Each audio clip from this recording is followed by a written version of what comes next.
be a small to Sorry. be Go ahead and start over, Carol. It didn't hit the first time and I made sure. So let's start over. Sorry. Don't worry, I love these types of beginnings. Take two. Welcome, everyone. I am so thrilled to be here. My name is Carol Tolman, along with Heidi Zolman. We are co-presidents of the New Hampshire Reading League Board of Directors. We are proud and honored to be able to share with you a spotlight. We like to spotlight and honor things that are happening in New Hampshire that are really working well so that we can learn from each other. And it is one thing to learn content knowledge and information, but another to really put that into practice and practical application and see the results with our students. So this evening, of course, we have a special opportunity to do so. Before we begin, I want to share who our board members are because we have some here and some that I will just introduce that aren't here at this point. Um, Heidi, would you introduce yourself? This is Heidi as our co-president. Hi, everyone. Heidi Zolman. I'm so glad to be here with you this evening. And I'm going to pass it off to Teresa. Hey everyone, I'm Teresa Starkey. I'm the co-president of the Reading League, and I'm a reading specialist at Marlborough School over at SAU 29.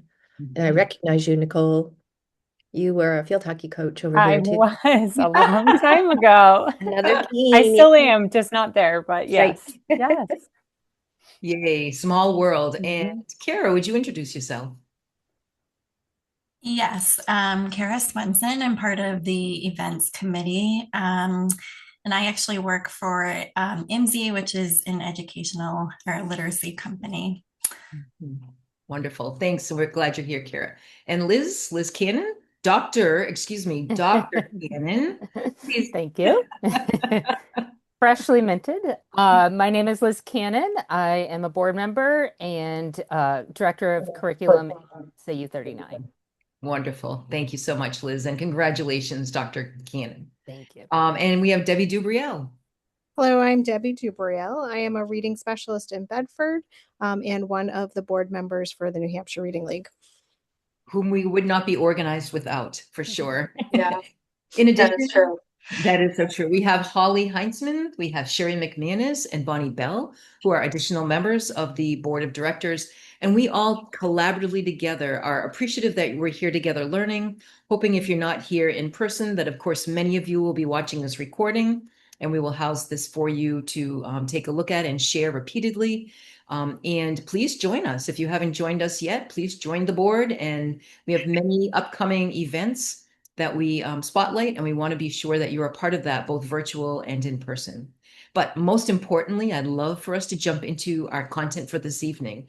And I get, luckily, to be the moderator, if you will. But this evening, we're going to have a conversation with Nicole, Jen, Danielle, and where are you? Emily. And the four of them are going to be talking about their experiences within Londonderry. Before I say too much about that, I'd love for them to speak to that themselves. But I would love to have you, Nicole, introduce yourself and then pass it along to one of your colleagues. Sure. Hi, everyone. I'm Nicole Treadway. I am the elementary curriculum coordinator here in Londonderry. So we have three elementary schools, first through fifth grade, and then Moose Hill, our kindergarten, which next year, very exciting. We just passed full day K. So we'll be in our three buildings in our home schools, K through 5. I have a little bit of a non-traditional background, I guess, for the role I'm in now.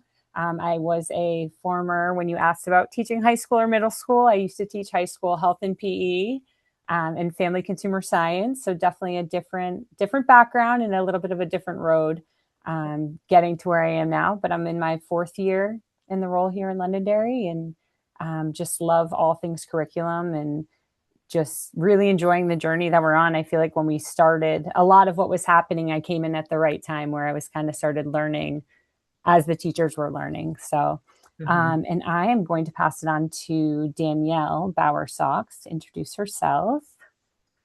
Hi, I'm Danielle Bowersox. I am the reading specialist at one of our elementary schools, North School. I have been in that role for the past 6 years. I've been in Londonderry for 20 years. I've taught first grade second grade, third grade, and I am actually going to be returning to the classroom next year because I just have the bug. I've learned so much the past 6 years, and now I want to have my own kids. I want to use these curriculums that we've adopted. We can pass it on to if Jen would like to introduce Sure. herself. Hi, everybody. My name's Jen Fair. I'm a third grade teacher at North School. I've been here in Londonderry for 10 years now. I got my bachelor's degree at St. Anselm College, and I did my student teaching actually here at North. And I was very, very lucky when I was graduating that there was an open position for me here in Londonderry. So I'm very happy to be here. Wow. And then we have Emily. Hi, everyone. I have been in Londonderry for 9 years. I currently teach fifth grade, and then I also, for the first 4 years I was in Londonderry, taught fourth grade as well. Wonderful. Thank you, Nicole. Thank you, Jen, Danielle, and Emily. So we're going to start off just by asking the question, and I think, Nicole, you'll probably be taking this one, but how did the work around the science of reading and using research to sort of guide your discovery and your process within the district, how did that really begin there in Londonderry? Could you take us back to that story? Sure. So it really started pre-COVID. So again, prior to me being in the role that I'm in now. But we had some teachers who were really early adopters of letters and the letters training. We had some groups of staff members who took it upon themselves to start getting trained and to really start to go down that road. And then, of course, COVID and the pandemic, and we kind of came back and wanted to continue that work. So really now that's where it started, was through the letters training, through really diving into the science of reading. And now we're at 100% of our staff trained in letters, which we're really proud of. We just had a cohort finish up, other than our new staff that we just hired in the last year and that we'll be hiring going into next year. We like to give them a little bit of time to get acclimated to the buildings and to their roles. But we have plans to train them in the future.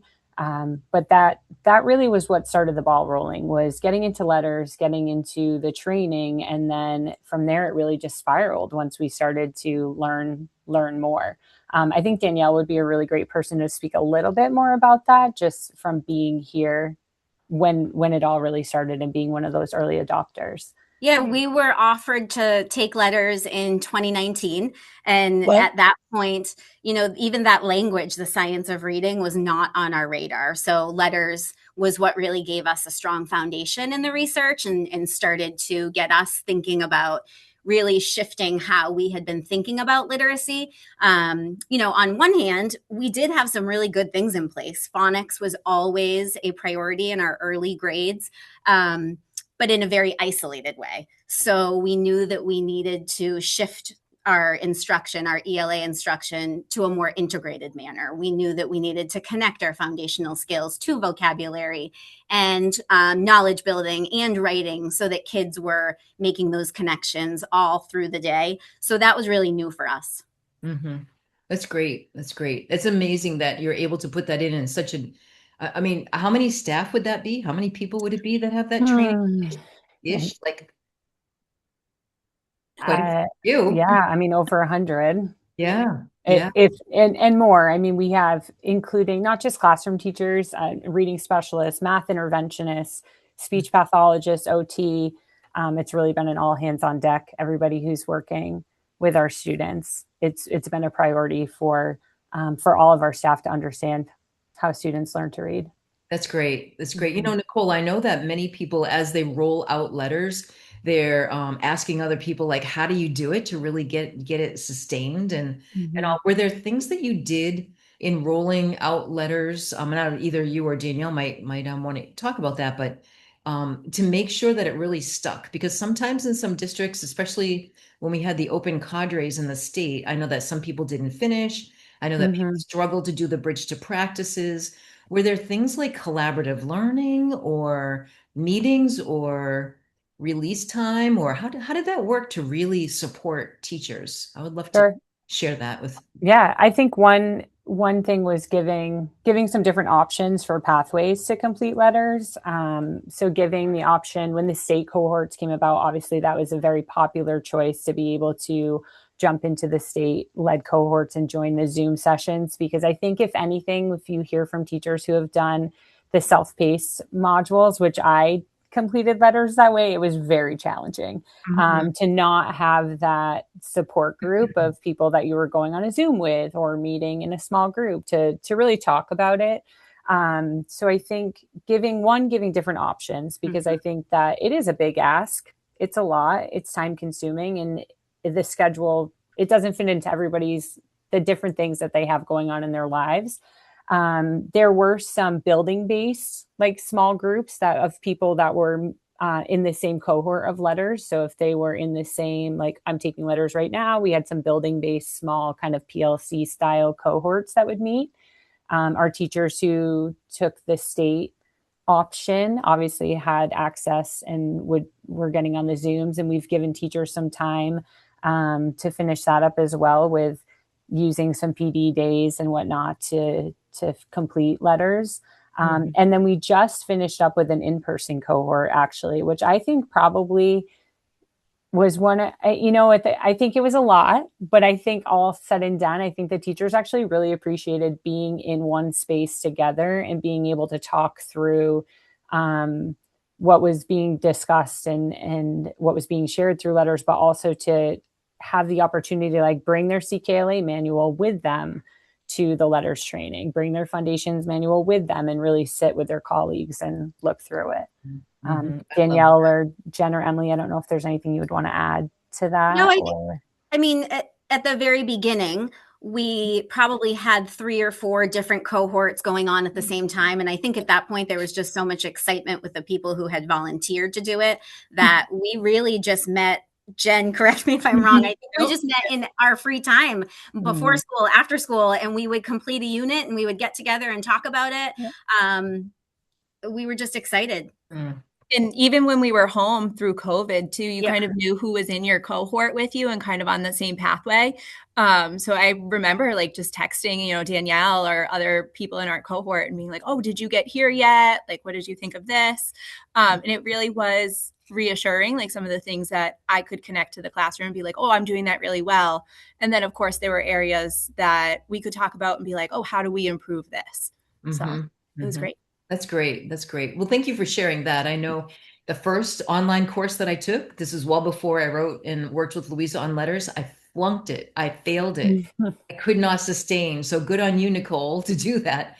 That first unit was very, very tough. That pre-test was really intimidating.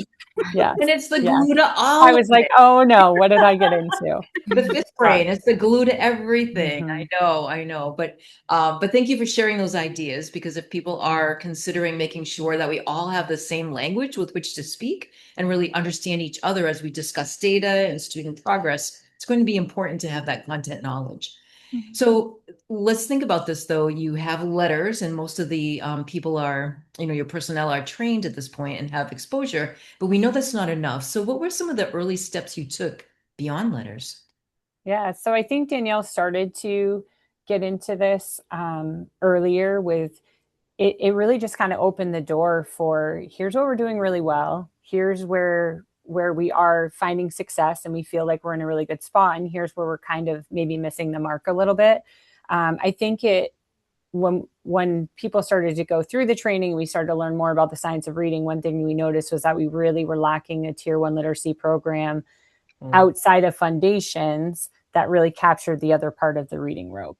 So that then led us into forming a district literacy committee so that we could really start to dig into where are we? And we went through all of the different letters, the rubrics and the reading league rubrics. And we were really evaluating ourselves. And sometimes we would go through and be like, that rubric doesn't look quite the way we want it to look right now. There's a lot of ones there. There's a lot of zeros there. But what that did was it showed us, again, here's where we really have things in place and feel confident. And here's the places that we know we are lacking, or we just don't have the resources for, I guess I would say. So we created a district literacy committee. We wanted to, again, figure out what do we need? And then we started a process of figuring out, okay, within that, now what is the exact resource that's going to kind of fill that gap for us? Emily, Jen, and Danielle are all members of the committee, hence part of the reason that they're here today. So they've been a huge part of that process. So I'll invite them to speak a little bit more about that process and their experience with it. Yeah, I can speak to that a little bit. In the very beginning, I had been one of the people that went to Nicole and was like, I've been here in Londonderry, but I don't feel like we have a strong like literacy program to guide us. And then being part of Letters, like they all said, took us in that way. So then because of that, we went through that kind of long screening process of, we looked at several programs, not just like one or two. We wanted to look at a long list of all the different literacy programs that were offered. We held them up to Letters. We held them up to like the Reading League evaluation tools to really guide us in like a research-based intentional approach. We didn't want to end up with a program that then a few years down the road, we said, this isn't working and we have to go back to the drawing board again. And one of the things I think we did really, that was kind of cool at the time as a teacher, was when we were looking at them and we kind of pared them down to just 2 programs so that it wasn't as overwhelming. We were able to offer the pilot, and we were really able to offer it to anyone that wanted to be a part of it, because when you're a teacher, you're like, you don't want to just have something handed to you and be told that you have to do it. So we wanted to invite as many people as possible to join and get the opportunity to try the materials. So when we ended up doing our pilot, we had 54 teachers across the 3 elementary schools that ended up piloting, so that we had tons of different teacher eyes on it, trying it, getting a voice in that situation. I don't know if you want to add anything, Jen, to that, but I felt like really important to be able to try those programs yourself before adopting anything. I really enjoyed the pilot process. Like Emily said, it was so nice to have a say in kind of like what we were getting, instead of being told, okay, here it is, this is what you're doing. And when we looked at both programs, like we were able to get feedback from everybody that piloted, as well as parents and the kids. We actually asked them to kind of what they thought of the 2 different programs, which was really cool. Wow. That's a really heavy lift. That's a lot of people. That's a lot of coordinating, all of that. That's really hard, or difficult to coordinate. So why most people don't go to that length or detail. So what made that really important to you? Why did you determine that that was something you really wanted to be sure you did within that pilot process? I think sometimes in the past we've been told that we're piloting a program, but really what that was like a few teachers tried it for 1 year and then the next year it was fully implemented. And we didn't want it to feel like that for this. We wanted it to be like, we have 2 programs and we truly don't know which of the 2 we're going to go with. And we even said a few times, I remember saying this to like some of my colleagues, I was like, if we don't like either of them at the end of it, then we're going to have to go back and try again and go back to that whole process again.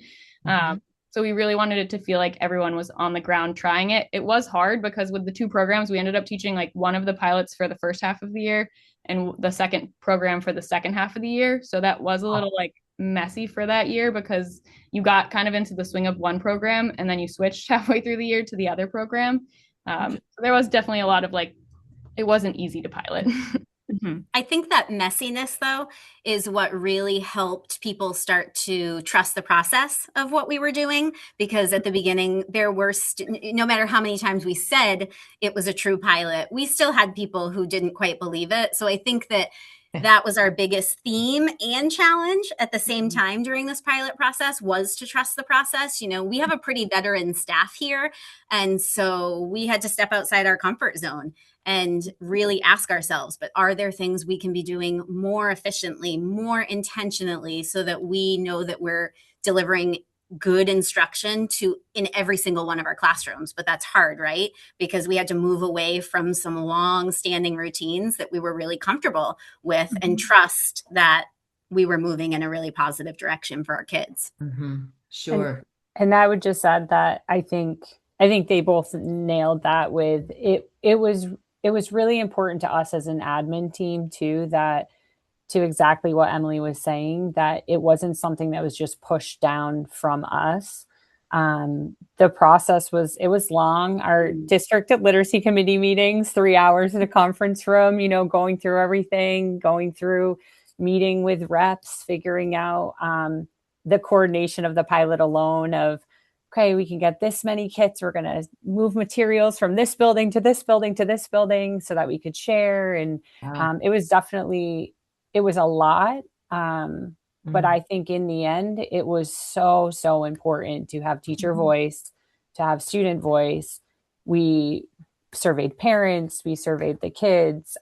We were transparent, with our school board through the whole process. We knew at the end we're going to ask for a good chunk of money and support from the community and our board. So throughout the whole process, we would give frequent updates at school board meetings and share some of the fun things that were happening in classrooms during the pilot. And so it was definitely a big process production, I guess you would say, but it was so important to us that we felt like people's voices were heard. You added in there the school board, which is something that most of us don't even think about.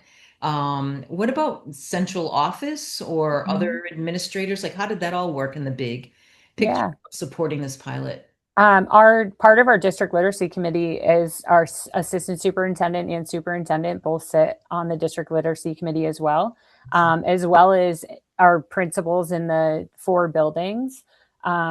Sometimes obviously things come up and we're having a meeting and a principal's like, I have to say back at the building, but they were just as much a part of the process as anybody else was. And I think having our assistant principal and our assistant superintendent and superintendent are very, very,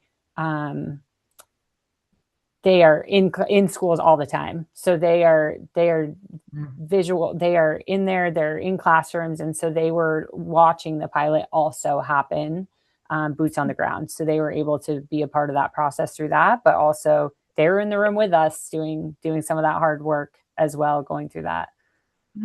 They were all very supportive too, even just the admin at all the different buildings. If something wasn't going quite right or you had a question, like everybody was always available to kind of, troubleshoot or give you feedback about something if you needed it. If you felt a little bit behind of like where you should be, we had a tremendous amount of support just all around to kind of do what was best for the kids during the pilot. So. Yeah. And with that many teachers joining, you always had colleagues that were like going through the same thing as you within your own grade level. So there was at least like one person per grade level, I feel like, across all schools, but there was definitely more than one in each grade level. And another thing I really liked about our pilot that Nicole also coordinated was we went to a number of schools to visit and see schools that were already using the programs that we were piloting, so that we got to see them kind of already in action, already working, and seeing them in that way was really helpful, because when you're trying to read the manual and you're trying to get it established, seeing somebody who already knows what they're doing was like so eye-opening. Yes, that was very helpful. Yeah. That's a good point. That's a really good point. And how impressive it is that you have all these levels, or, from administration to educators to parents and students and school boards all involved in asking the right questions. I was struck. I remember in our talk before, the session today with the trust, when you talk about getting someone's trust, that it is okay to make mistakes. And actually, I almost felt like it was encouraged to, people were just encouraged to do their best and give it a try, even if they have no idea what it is that they're trying to do, and then collaboratively work together in order to fine tune some of that. But that whole trust thing and the ability to make mistakes in a comfortable zone with a superintendent in your room, like really, or you know what I mean, or that really did happen. Is that right? Yeah. Oh, that's yeah. I guess I would just say, and we still are living that a little bit too, as we're implementing, and we can talk more about the implementation. Sure. But we're still figuring things out.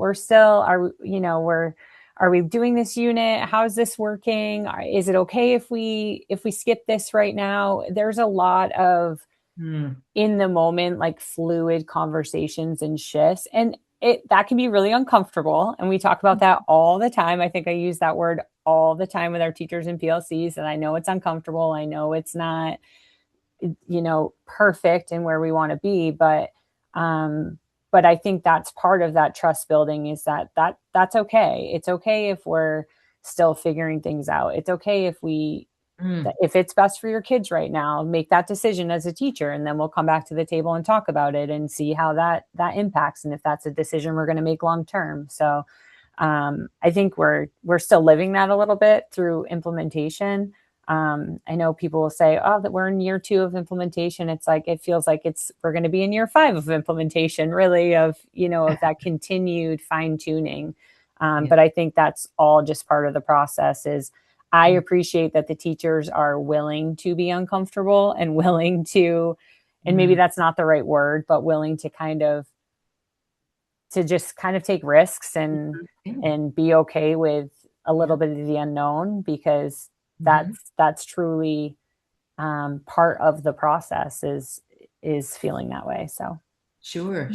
Well, you all collectively as leaders have developed that culture of trust and safety in that, and that's really laudable. I know for myself, just in working with students, I sometimes have to really purposefully flip the switch. We're so used to, you get an A, or that's good, or you want 100%, and it's really about the effort and the open-mindedness that we have. It's not about the end result necessarily, right? But it's taking that risk, giving it a shot. And then if you make a mistake, or when you do, you can learn from that, and then really, really embrace that, which I think is an important part of what you're talking about that we often miss in implementations. So given that, though, let's talk about what you adopted, how that kind of work, and what that transition has been like for you. Sure. Yeah. I mean, I'll start, and then I would love Jen, Emily are definitely the boots on the ground, like true implementation. Danielle, obviously, as well. But we ended up adopting CKLA. We had piloted Wit and Wisdom in CKLA, and we felt like CKLA was the right fit and program for us in the end. So we are, as I said, we're in year 2 of real, true year 2. We don't count the pilot. Some teachers are like, we're in year 3. But we're in year 2 of adopting that. We ended up adopting K2, just the knowledge strand of CKLA, because we do use foundations in our district as well. And then 3 through 5, the integrated. So if Jen and Emily, if you want to talk a little bit more about that. Yeah, it's been a big change for us, just going from what we were traditionally doing to something that's a little bit more integrated. We've had schedule changes. We've had to kind of put ourselves in a new mindset to teaching that is much more aligned with the science of reading, which has been really great. I mean, I have been so pleasantly surprised at seeing what my students can do. It's been so rewarding to see a student that might not have traditionally been with me during the full reading hour, just to see what they've been able to do has been amazing. Yeah, we really stepped away from a lot of like the reader's workshop, the writer's workshop. Like we had to get away from those chunking of times and really work on how to integrate that time. So I think even in year 2, like Nicole said, it's still uncomfortable for some people. It's a shift in mindset. It's just a shift in teaching. But I will say the second year of implementation is definitely going a lot smoother. At least I feel like with the people I've talked to, of like, now they at least know what's coming in the next unit, or they know how to teach day to day. And once you get a manual, especially like CKLA, like any teacher manual you ever get, you have to get used to, how do I read it? How do I figure out how it fits with my teaching style? And how do I make sure that it can like flow for my teaching? But it's also, I think one of the hardest parts for me in the beginning too, for CKLA, was just that like every day is different, because normally if you had a reader's workshop, you knew you were doing like reading groups, and then you were doing word work, and you were doing it in that kind of like formulaic way. Versus now every day with this integrated approach, you like might start with reading today, but we might start with writing tomorrow. So it was definitely a learning curve. And there's still a little bit of, I'm sorry. No, go ahead, Jen. There's still a little bit of wiggle room too, to do things that are fun and also relate to the curriculum as well. My class just finished reading Charlotte's Web. So last week we did a whole Charlotte's Web day where we did a craft and we watched the movie. So we're still able to integrate some of those really fun things.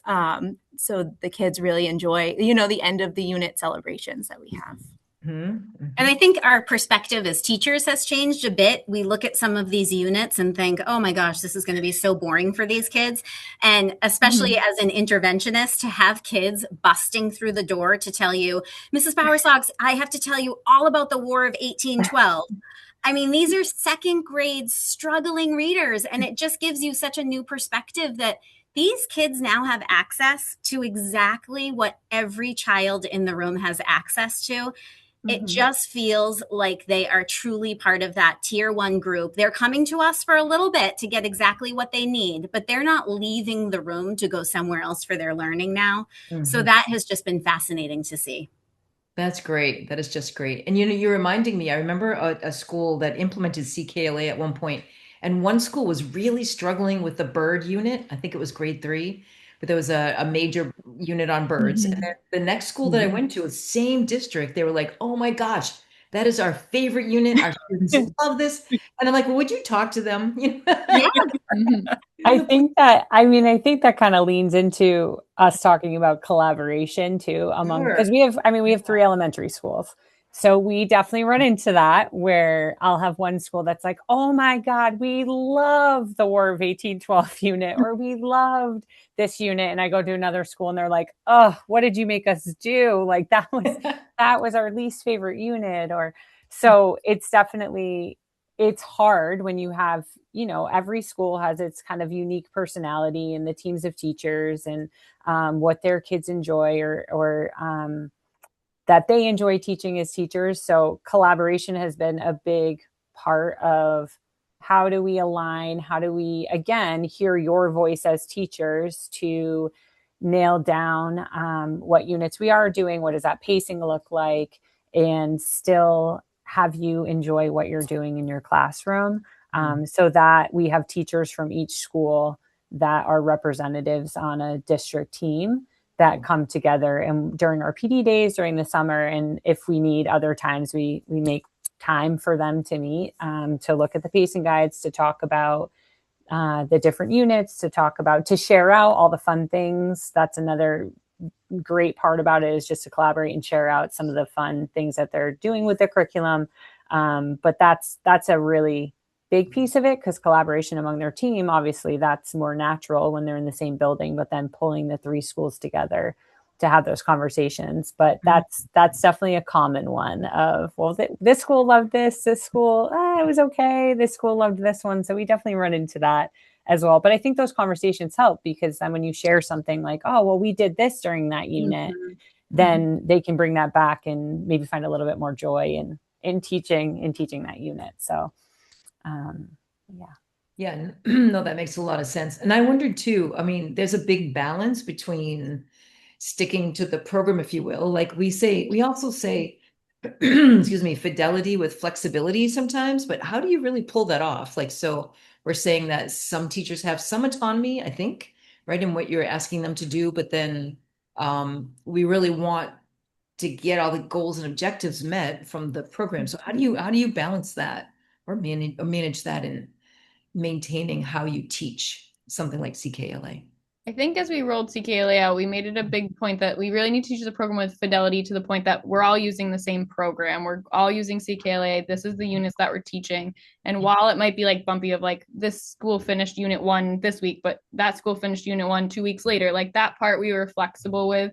I also think we were flexible, like Nicole was saying, in some of those projects that people really liked to bring forward. It's like, we're all using CKLA, but if you want to celebrate the end of your unit with a Charlotte's Web unit day, or I know like second grade does this great thing at the end of their human body unit where they do a skills like medical lab, or 4th grade had like a jousting day after they did their medieval unit. It was like the flexibility comes in with how are you going to make the learning fun within the CKLA.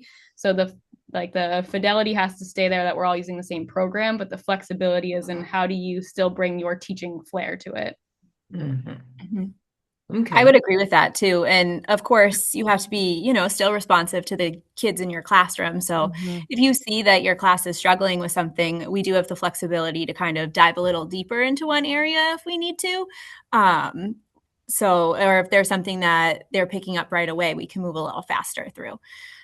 And I think too, it goes along to what Emily was saying earlier about when you get a new manual and you're trying to figure out, like, how does it fit into my teaching style? How does that, and if you take what Jen just said about being responsive to the kids in front of you, sometimes it might say that you're reading this aloud and the kids are following along in the reader. And I've been in a classroom where that's not what's happening. They're doing a partner read, or they're doing a small group read.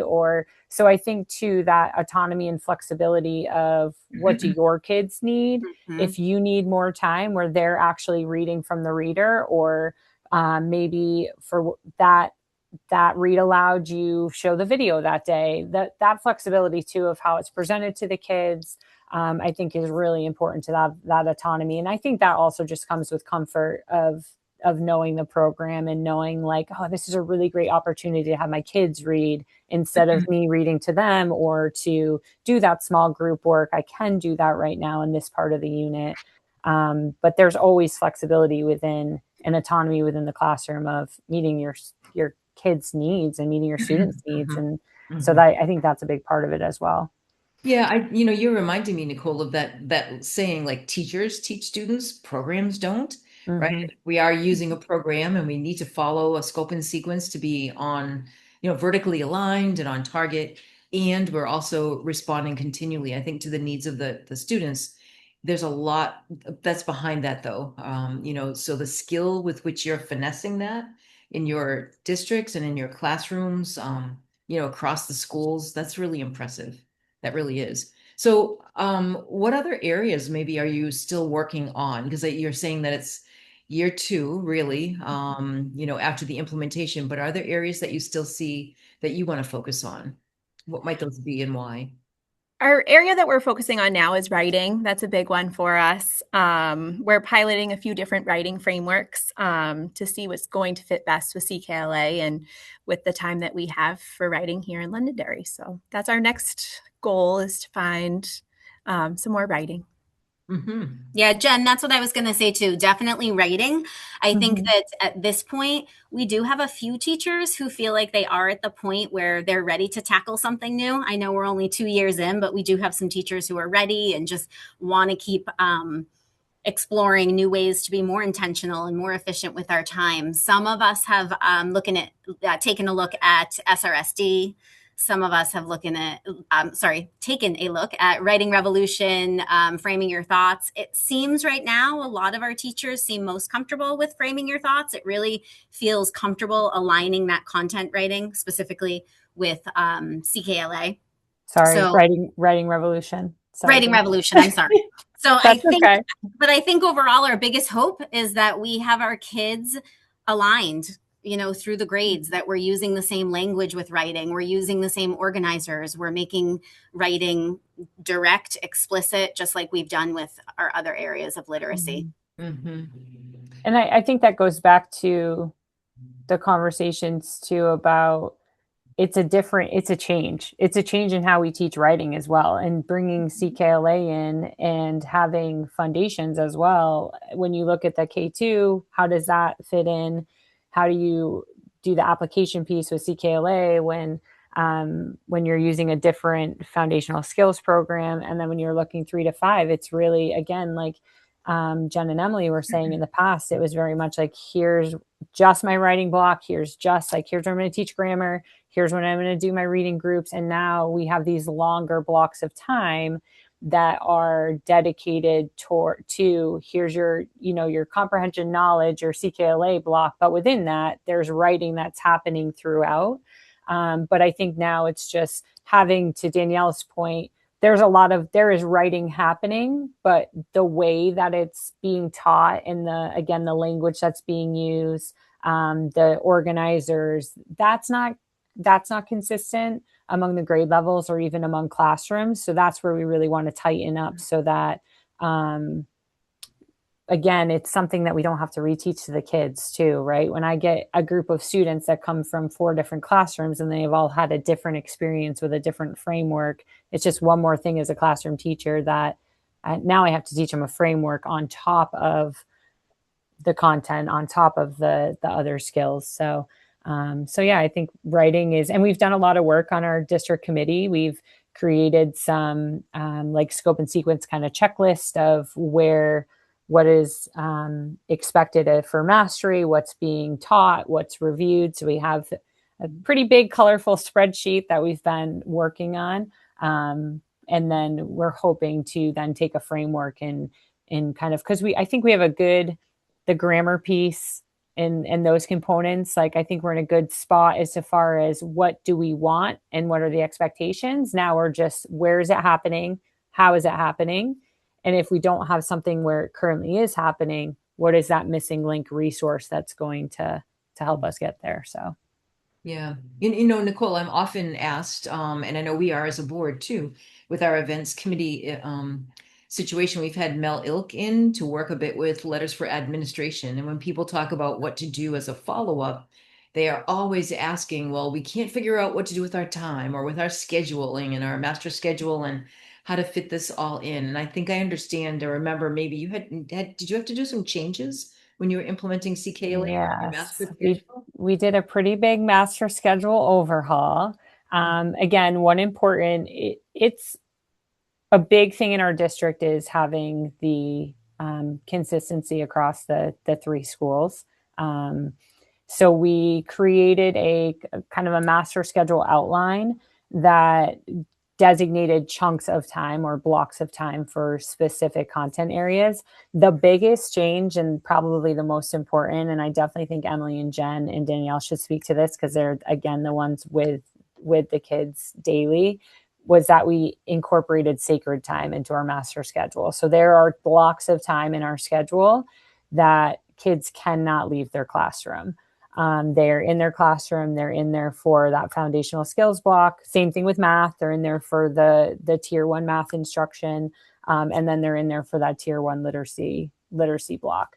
And then there's 2 half-hour chunks of time, one for math, one for literacy, that students are pulled for intervention. So pushing in was definitely something that was a little bit of a change for us of how can we utilize our reading specialists and other staff members to help push into classrooms to collaborate there. But yeah, it was a big change. I mean, we've always had a master schedule, but it was a little bit more loose, I guess I would say, of if I run over time, it's okay. Where now we're like, no, you can't run over because those kids have to be somewhere else. And now you're going into someone else's time that they're expecting those kids to be there or you're expecting them to be back. So that was definitely a big shift. But I think, and again, I'll let Danielle and Jen and Emily speak to this, but I think that the kids having access to the content and being in those blocks has been a huge success from the master schedule. So if they want to talk a little bit more about that. In the beginning, I feel like everyone kept saying like we blew up the schedule, or not me, but they handed us a new schedule and said like this is how it's going to go. So it felt like everything changed overnight. But I do really appreciate those sacred blocks because before, like Nicole said, the looseness came in like the fact that like your OT pullouts or your literacy pullouts or your math pullouts could be like at any time in the day. And sometimes you would miss a kid in this block and then have to make it up with them the tomorrow, but then you'd miss 2 different kids in a different block. And now knowing that you have your whole class for this dedicated time in math and this dedicated time for CKLA means that you're not doing that catch-up work the next day. Everyone's receiving the instruction and hearing the most important pieces. It does mean you have to be a little bit more aware of the clock, just in the fact that like if I'm starting to teach and then we all get into a really great reading discussion or we're in the middle of something really cool and then we hit that end of the hour, it sometimes is like, oh, we got to save this for tomorrow. And that part felt uncomfortable at first, but it does really make a difference knowing when your kids will be pulled versus not pulled. Yeah. And, with anything new, there, comes a little bit of anxiety of, trying something different. And what is this going to look like for me? Here at North, a lot of us were doing like traditional reading groups where you would have a group of kids for about 30 minutes and then you'd switch. And I feel like we kind of put the kids in like these buckets and didn't really move them to have them try anything new. And one of the things that really stuck out to me last year when we developed these blocks of sacred time is I had a student who would have, been with me for a half an hour, but would have been pulled out for an hour and she would have missed a lot of my instruction. And now with the sacred block of time, she was with me for the full hour and reading was a struggle for her, but her ability to listen to a story and really comprehend what was going on. One day, there was a really difficult question that I asked after a read aloud, and she was the only one that could give me the answer. So if we had never changed this, like, that girl wouldn't have had the opportunity to really show what she was able to do. So that's really one of the big successes that stands out for me. But with anything, there's challenges. There's going to be days that are harder than others. And even still now, I could do a new lesson and be like, and write down like, I got to tweak that for next year or try this a different way. But we're given the opportunity to do that. So it's been great. Yeah. And I would say for intervention, we had to get really smart with our time. We had lots of flexibility through the years, which was great, but we did need to protect that sacred time. So for some of us, that actually meant that our intervention time was cut in half for kids. So that was huge, but we had to reflect on that, and we had to make sure that our interventions were really good ones and that we were moving kids. Kids weren't sitting in intervention. We were looking at kids every 6 weeks and moving kids as quickly as we could. Nice. Yeah, that's true. That is really tricky. And I love your comment is about you have a certain amount of time, so do what the kids really need, the students need. Absolutely. At the point, and many times we think about that by looking at the data, and the data sort of drives that instruction. Did you use that, and how did that approach data-driven instruction evolve in your schools? I think that's go ahead, Danielle. Exciting things. Oh, sorry, Nicole. Sorry, you go. No, I just think that's one of the most exciting things that's come out of all of this. We've been using Acadians or Dibbles for over 20 years now, and that was really a temperature check on kids 3 times a year, but it didn't really go beyond that. And now I would say over the past 1 to 2 years, really, we have really gotten in there and looked at those tests, and as a whole school community learned what each test means and what does that mean for what our kids need. And what we did last year might have worked, but for this particular group of kids this year, it might not work. And I think looking at those individual tests has forced us to question, what do individual kids need? What do small pockets of kids need? Or what do whole classrooms need? So I hope we keep getting better and better at that. Mm-hmm.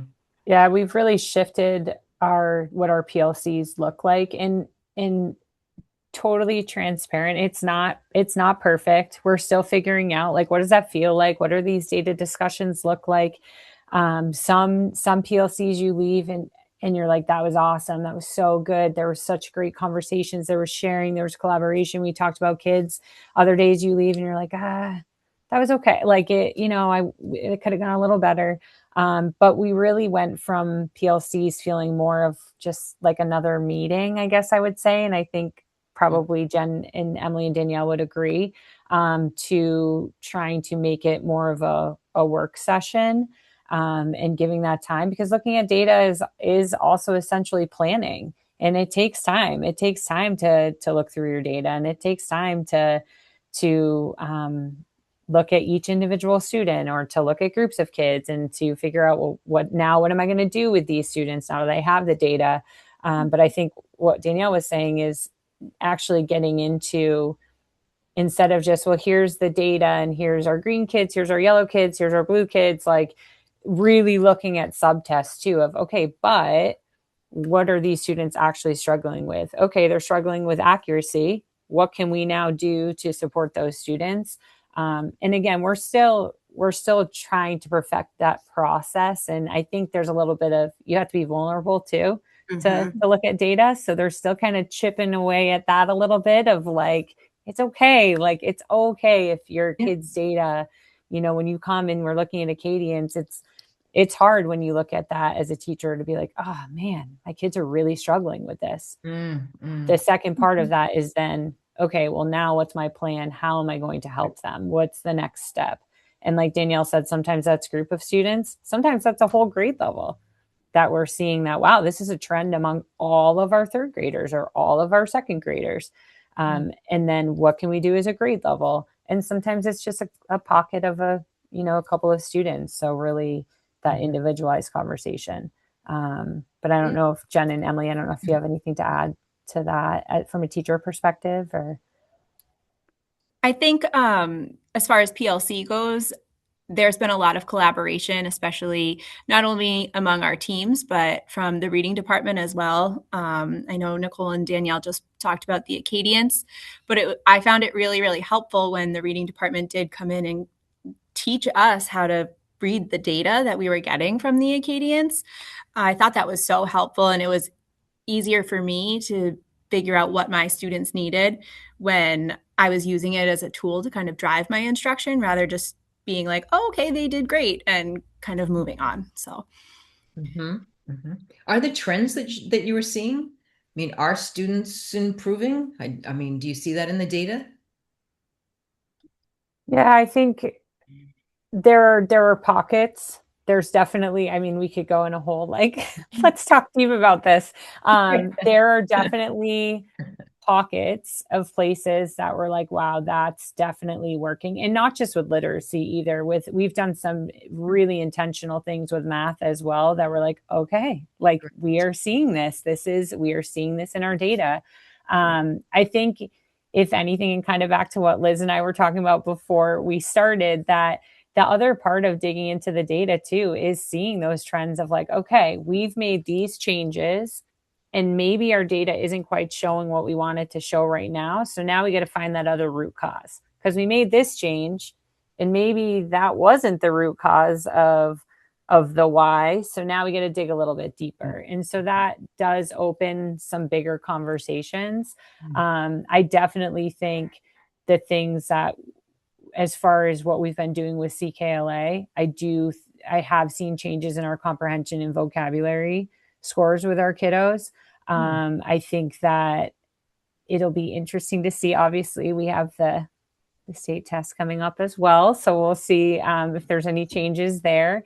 I'm excited to see what happens in the future with writing. I think that could be something that we really do see some changes with writing when we have something that is systemic and throughout all of our grade levels. And also, I think we have some really exciting things coming with full day kindergarten as well. I think there are some things in motion that, looking at some of our data, I'm like, it's a little too early. Like it is still early to be seeing some of these big changes. But there's some really exciting things that are happening now and that are coming that I do think we're going to see more of those shifts of, okay, this is working.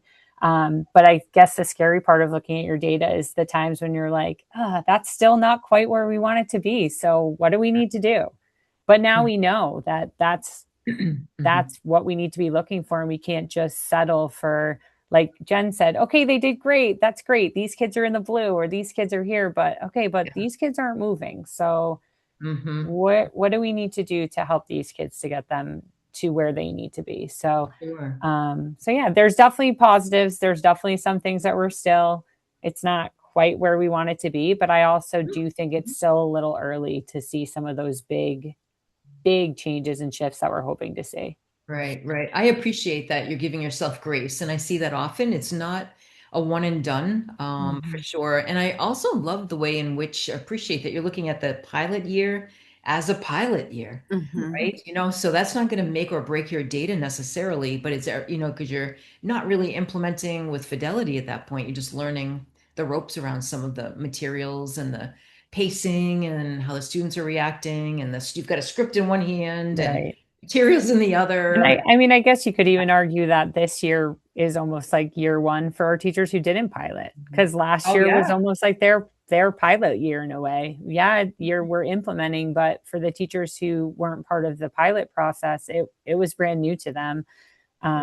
So in a way, this year is almost like their true year one of implementation. That's crazy. With all that front loading that you've done, that's really crazy to think about and important to honor for sure.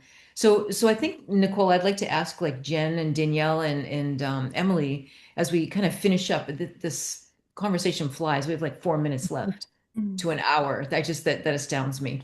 But maybe Jen, could you speak to like what's the highlight of your journey and all of this experience in literacy, and then we'll have Danielle and Emily speak to that as well.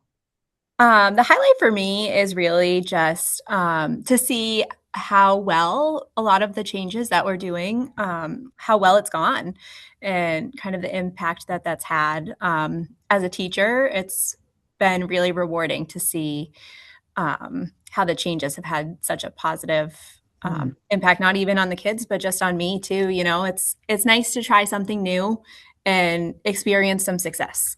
So that's been great. That's great. Thank you. Thank you. And Danielle? I think for me, you know, we did letters so long ago, some of us, and we were learning so much, but now we're at the point where we really do see how it's impacting so many kids, our tier 1 kids, our tier 2 kids, our tier 3 kids. So I think just really seeing it in action now. We worked really hard to learn, and now it's happening systematically. That's great. Thank you. Thank you. What do you think, Emily? I think it like the collaboration, it just always sticks out to me, like not just in our own buildings or on our own teams. Like it's not like these islands, like Nicole said, it's like across the whole district, we've worked really hard on trying to collaborate and unify, and that's still a work in progress, but the collaboration has been really nice to see everybody on the same page. I love that. I love that. And I don't know, Heidi, how you feel, but just in listening to the story and how it unfolded, I'm so encouraged. I think it's the open-mindedness and willingness for people to just dig in together, get messy, make mistakes, and it's okay. I love it.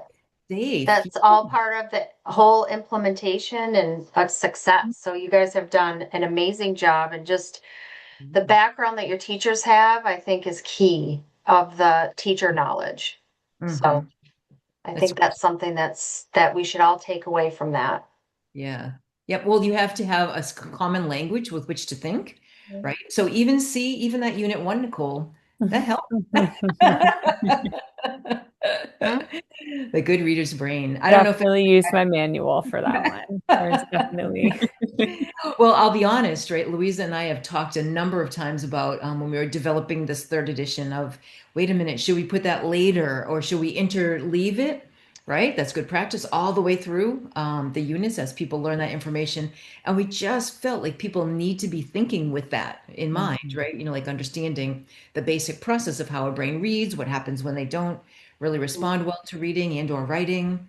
And once we have that as a template and a schema with which to think, then it makes the rest of the information sort of flow. Any last questions, maybe from a board member or any participants before we finish our time together?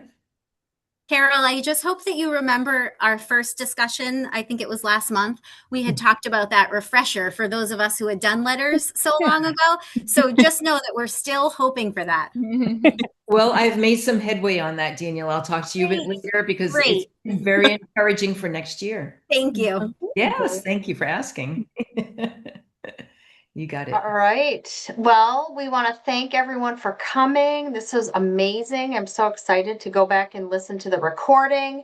And if you don't mind, when I get the recording, I will post it for people. So thank you, everyone, and have an amazing evening. Thank you. Thank you for having us. Thank you. Thank you. Thank you. It's an honor to learn from you all. Thank you.